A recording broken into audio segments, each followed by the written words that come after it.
Hello and welcome back to the channel. In this video, we're going to be doing an exercise to strengthen your understanding of component states.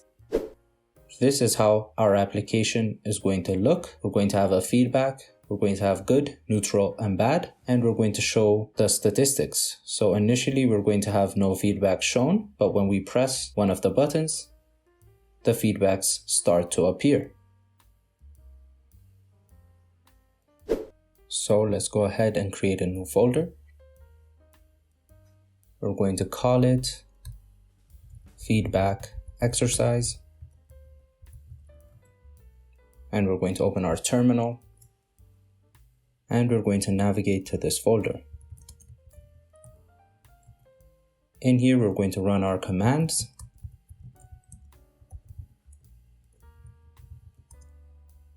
And we're going to call our project feedback. And we're going to use the React template. Once that's done, we're going to cd into our project. And now to install our dependencies, we're going to run npm install. Once that's finished, we're going to open our folder. And in our source folder, we're going to delete the unnecessary files.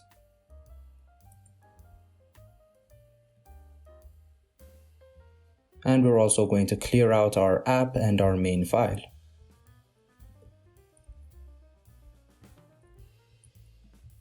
In our app file, since we're going to be using states, we're going to import state using curly braces.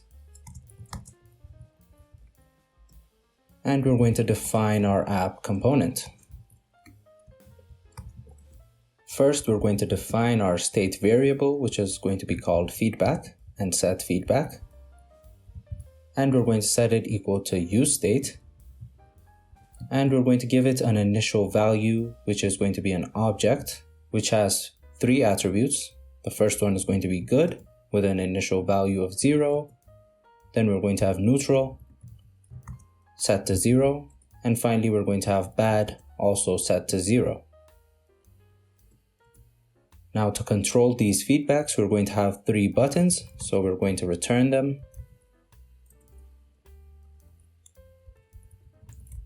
The first button is going to have the text good. Then we're going to have a button for neutral.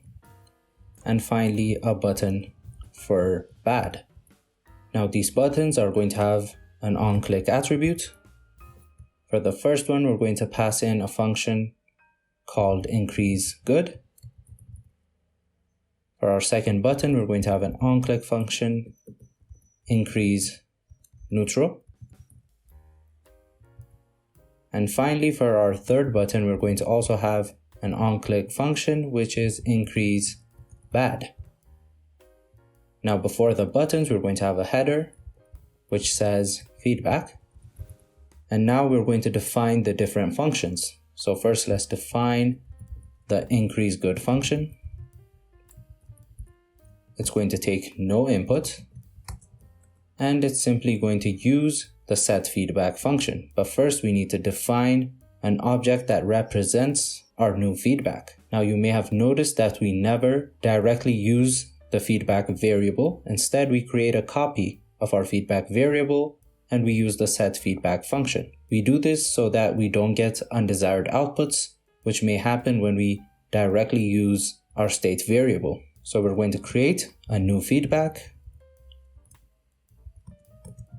And we're going to copy the attributes of our feedback variable. The only thing we're going to change is the good attribute. We want to set it to whatever feedback.good is plus 1. And now we can use the set feedback function.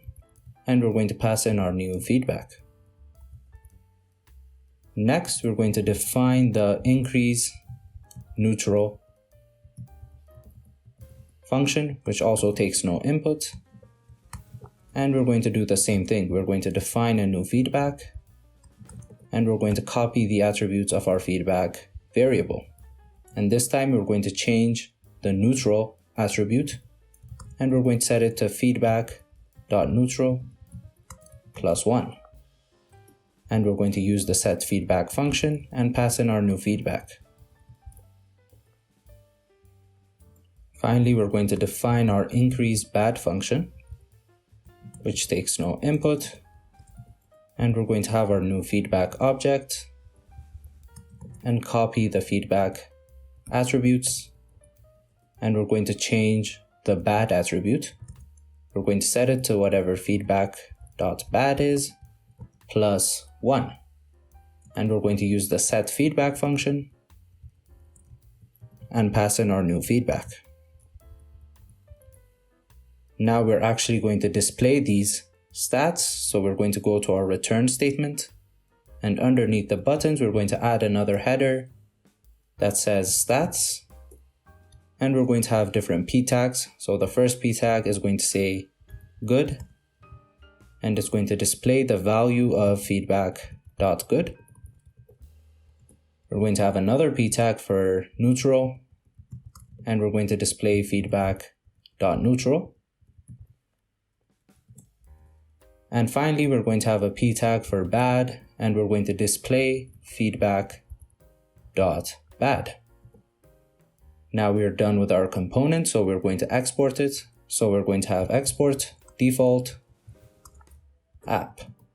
Now we can save our file and go to the main file. And here we're going to import our component.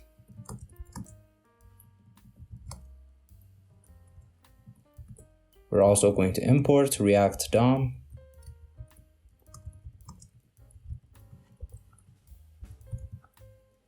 And we're going to use React DOM to render our component.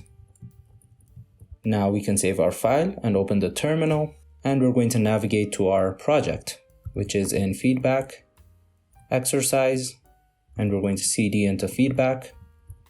And here we're going to run npm run dev. Now if we go to our browser, as you can see, we get our feedback application. When we press on the good button, our good stats increase. When we press on the neutral button, our neutral stats increase. And finally, when we press on the bad button, our bad stats increase. When displaying our stats, we can actually use conditional rendering. So here we're going to create a new component called stats, which is going to take in 3 variables. So we're going to have good, neutral, and bad. So we're going to be destructuring the variables. And in here, we're going to have our condition. So our condition is going to be if none of the buttons are pressed, we want to return a text that says no feedback is given. And if one of the buttons is pressed, we want to display our stats. So our condition is going to be if good is 0 and if neutral is 0 and if bad is 0. So this means that none of the buttons have been pressed yet. In that case, we want to display a div that says no feedback given.